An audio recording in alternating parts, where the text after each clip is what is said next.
There are movies I watch for the plot. There are movies I watch for the acting. But Pride and Prejudice in 1995 is one of the very few works that makes me come back just to live a few more hours in that world. Not because everything is perfect, but because it brings such a realistic feeling that sometimes you forget you are watching a movie filmed more than 30 years ago. Interestingly, the more I learn about what happened behind the camera, the more I realize that many memorable moments of the film were created from improvised decisions, unplanned incidents, or small details that most audiences have never noticed. There are scenes that only last a few seconds but took many days to complete. There are expressions that seem to be written in the script but actually appeared completely naturally. And there are also choices made by the film crew that, even today, I still think they have contributed to the enduring vitality of the film more than any grand effects. Today, we will look back at 15 behind-the-scenes secrets and little-known stories that helped Pride and Prejudice 1995 become an icon that time seems to have never been able to fade. The legendary wet shirt scene was originally intended to be 100% nude. If there is one scene that changed the history of Pride and Prejudice in 1995, it is the moment Mr. Darcy steps out of the lake with a soaking wet white shirt. Millions of viewers remember this scene as a romantic symbol. But few know that the original idea of screenwriter Andrew Davies was much bolder. Davies did not simply want to let Darcy go for a swim. He wanted the character to completely take off his clothes before getting into the water. In his view, this was a rare opportunity for the audience to see the real Darcy, no longer wearing the aristocratic coat, no longer bound by rigid etiquette or pressure from social status. Just a man, alone with nature, with his most private thoughts. In other words, the nudity in the idea of Davies carried a symbolic meaning more than a provocative one. It represented a Darcy who was genuine, vulnerable, and much freer than the strict image that Elizabeth Bennet and the audience usually saw. However, the BBC quickly rejected this proposal. And ironically, the alternative solution became legendary. The soaking wet white shirt inadvertently created an image that was both discreet and highly attractive, enough to turn that brief scene into one of the most talked about moments in British television history. A BBC director once harshly criticized the looks of Colin Firth. Today, it is hard to imagine anyone else other than Colin Firth in the role of Mr. Darcy. For millions of viewers, his face has almost become the default image of this famous character. But surprisingly, not everyone at the BBC at that time agreed with this choice. During the pre-production phase, the decision to cast Colin Firth as Darcy faced quite a lot of skepticism from the heads of the network. According to many sources, the BBC executive director at the time, Alan Yentob, once argued that Firth did not possess an outstanding enough appearance to become the dream gentleman model that readers of Jane Austen had imagined for generations. Not only that, his naturally reddish hair was also seen as unsuitable for the familiar descriptions of Darcy in the minds of many fans of the original work. For some people, this was simply a highly risky casting choice. But history often has a way of creating interesting surprises. The very person who was once considered not handsome enough ultimately became the most beloved Mr. Darcy of all time and the standard against which all subsequent versions are compared. Sen, the love rival on film, was actually a blood relative of the author. In Pride and Prejudice, Caroline Bingley is one of the characters that annoys the audience the most. Arrogant, judgmental, and always trying to intervene between Darcy and Elizabeth, she is almost the embodiment of all obstacles in the love story of the main couple. But behind the scenes existed a very interesting coincidence.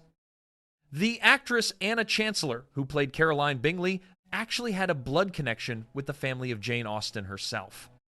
According to the genealogy of the Austen family, Anna Chancellor is the 8th-generation descendant of Edward Austen, the biological brother of the famous female writer. That means a part of the Austen family bloodline is still present in the most beloved film adaptation of her work. Many fans are delighted to learn this story because it creates a feeling as if history is closing itself in a strange circle. More than a century after Jane Austen passed away, a relative in her clan appeared on screen again, helping to bring the world she once created to millions of viewers around the world. C. The most effort-consuming bad playing scene, because the actor played too well, In the world of Pride and Prejudice, Mary Bennet is famous for her clumsy piano performances that make others feel awkward rather than enjoy the music. That is one of the most memorable personality traits of this character. But behind the screen exists an interesting paradox. The actress, Lucy Briers, who plays Mary, is not a bad piano player at all. On the contrary, she is classically trained and has the ability to play the piano very proficiently. That inadvertently created an unexpected challenge for the film crew. Instead of learning how to play a difficult piece of music, Lucy had to learn how to play incorrectly.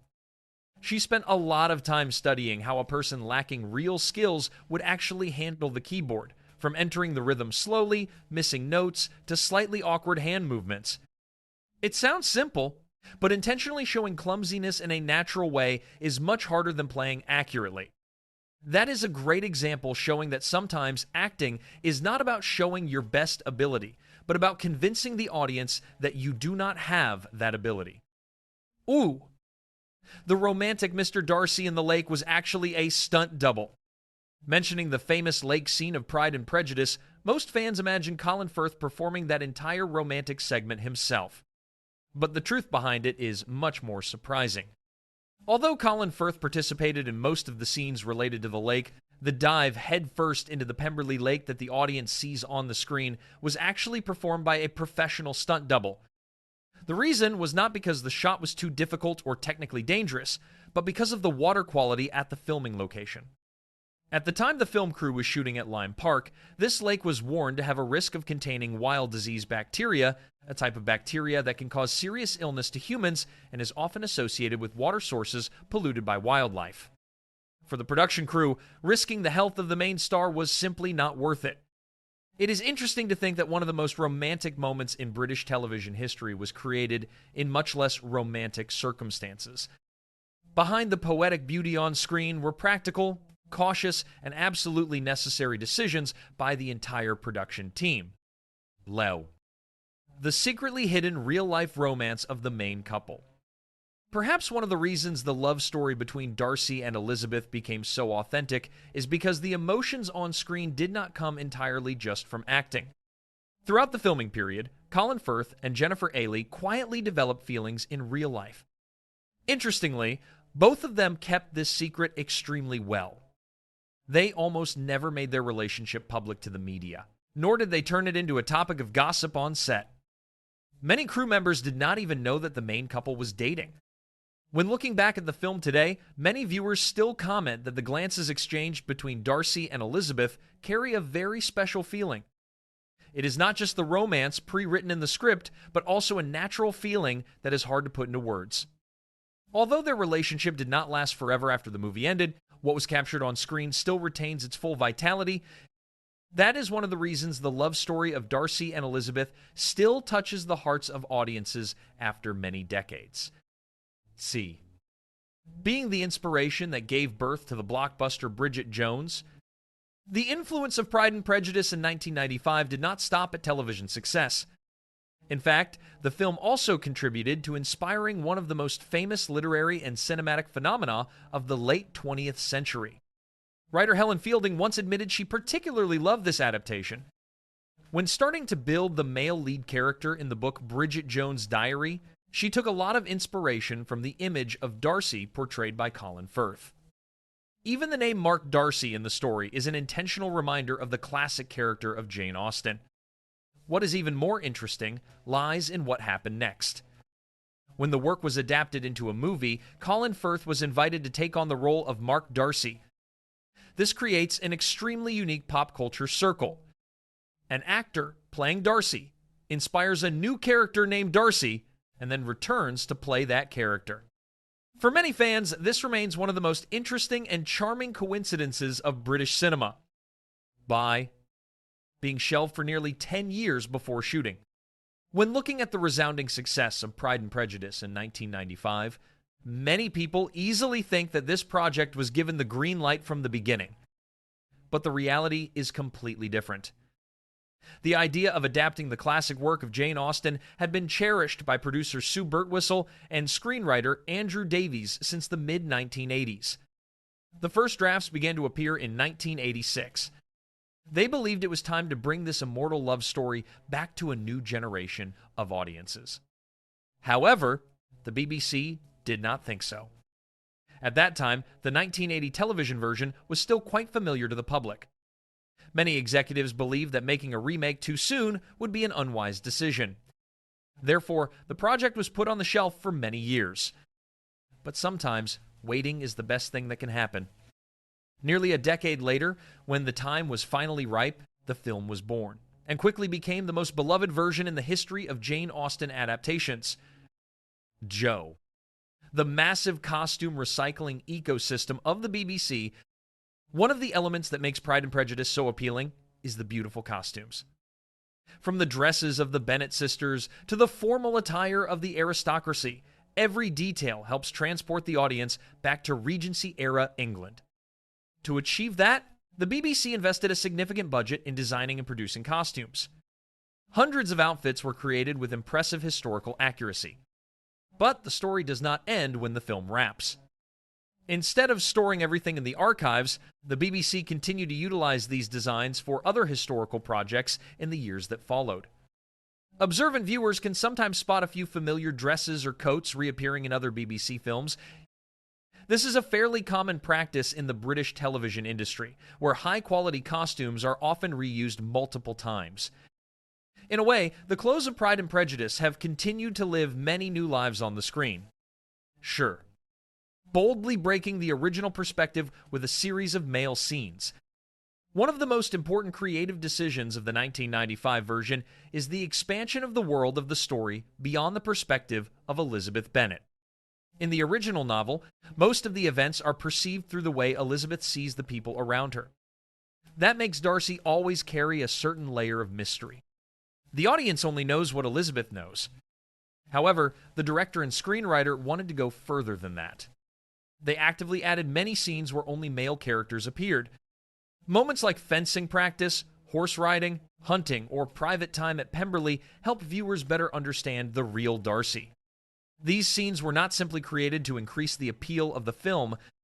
They allow the audience to see the loneliness, pressure, and hidden emotions behind the cold exterior of the character. Thanks to that bold approach, Darcy is no longer just a mystery discovered by Elizabeth. He becomes a vivid human being with his own inner world, which contributes to creating a special depth for the film. Shree. A bloody accident in the artificial pool. If you thought all the troubles of the famous lake scene ended after the crew left the Pemberley Lake, the truth is even more surprising. To avoid risks from outdoor water sources, some close-up diving scenes of Mr. Darcy were moved to be shot in an artificial pool in London. It sounds much safer. But right here, Colin Firth encountered an accident that no one anticipated. While performing an underwater dive, the actor hit his face hard against a steel bar lying at the bottom of the pool. The impact caused his nose to immediately swell and bleed quite heavily. The whole set fell into a state of tension as the crew had to pause work to check the condition of the main star. As a result, the filming schedule was interrupted for one day. This was one of the rare moments that reminded everyone that behind the elegant and romantic images on screen is a lot of hard work, unexpected incidents, and sometimes real injuries. Perhaps it is these difficulties that make this legendary scene even more memorable over time. Sure are. The sexiest scene in history was actually shot for comedic purposes. This is perhaps one of the most interesting paradoxes in television history. The scene considered the most romantic and seductive moment of Mr. Darcy was actually not created with that purpose at all. When screenwriter Andrew Davies and the director built the famous lake scene, they did not try to create a globally attractive symbol. On the contrary, the core idea carried much more of a humorous tone. They wanted to show the audience a completely different Darcy from his usual calm and authoritative image. Imagine that situation. A gentleman who always controls all emotions, always maintains a perfect demeanor, suddenly appears in a soaking wet state and unexpectedly runs into Elizabeth Bennet. In that moment, Darcy is no longer a cold and confident man. He becomes awkward, confused, and almost does not know how to react. It is that very ordinary clumsiness that makes the character more authentic in the eyes of the audience. And ironically, what was written to create a gentle laugh ultimately became one of the most talked about romantic moments in British television drama history. Shushan. The male lead almost rejected the role because he considered the original work too sentimental. It is hard to believe, but the man who later became the iconic Mr. Darcy for a whole generation of audiences was once not interested in Pride and Prejudice at all. Before accepting the role, Colin Firth admitted he had never read the famous novel by Jane Austen. He even held a prejudice that this was a romance story that was too lighthearted and mainly intended for female readers. What made him hesitate the most was the character Darcy himself. In the eyes of Firth at that time, Darcy was a man of few words, often standing and observing more than acting. Compared to highly dramatic roles, this seemed to be a very difficult character to make an impression with on screen. In many later interviews, Firth shared that he had seriously considered turning down the invitation. But the more he studied the script, the more he realized the special appeal lying beneath that silence. It was the repressed emotions that created the charm of Darcy. And ironically, the role he once doubted became the milestone that completely changed his career. Chassis. His biological aunt called to beg Colin Firth not to accept the role. Not everyone in the family of Colin Firth was happy to know he was invited to play Mr. Darcy. In fact, the reaction of one relative made him remember it forever many years later. When the news about the casting spread, the aunt of Colin Firth called him with a very unexpected request. She hoped her nephew would reject this role. The reason did not stem from a lack of trust at all. On the contrary, she was a lover of the works of Jane Austen since she was young. For many years, she had built in her mind an image of a nearly perfect Darcy. That was a literary character she loved dearly. She worried that any actor, including her own nephew, would find it hard to meet those expectations. She was afraid that the on-screen version might shatter the image she had preserved for decades. It is interesting to think that later on, Colin Firth himself became the Darcy, that millions of viewers consider the most perfect version ever to appear on screen, Sherwool, the giant statue that caused amazement in the heart of London. Not many television characters can step out of the screen to become a part of popular culture life. But Mr. Darcy of Colin Firth did that in a way no one expected. In 2013, Londoners and tourists walking around the Serpentine Lake in Hyde Park suddenly encountered a strange sight. In the middle of the water appeared a giant statue, simulating Mr. Darcy in the moment he stepped up from the famous lake. The statue was nearly 4 meters tall, crafted from fiberglass, and accurately recreated the image that went down in British television history. Many people who saw it for the first time could not help but be startled by the feeling that the character had stepped right out of the movie. The remarkable thing is that this was not the statue of a king, a politician, or a real historical figure. It was the statue of a fictional character in a television drama. This event shows the extraordinary impact level of Pride and Prejudice in 1995. After nearly 20 years, just one image of a wet shirt was still enough to make the whole of England smile and recall one of the most endearing television moments of all time. After more than 30 years, Pride and Prejudice 1995 still makes people come back, not only because of the love story between Elizabeth and Darcy, but also because of the care in every small detail behind the screen. Perhaps it is those seemingly very ordinary things that have created a special work capable of accompanying many generations of audiences. If today you discover a new secret or have a memorable memory with this movie, please share it in the comments section. And if you love behind-the-scenes stories of movies, do not forget to click like, subscribe, and turn on notifications so you do not miss the next videos.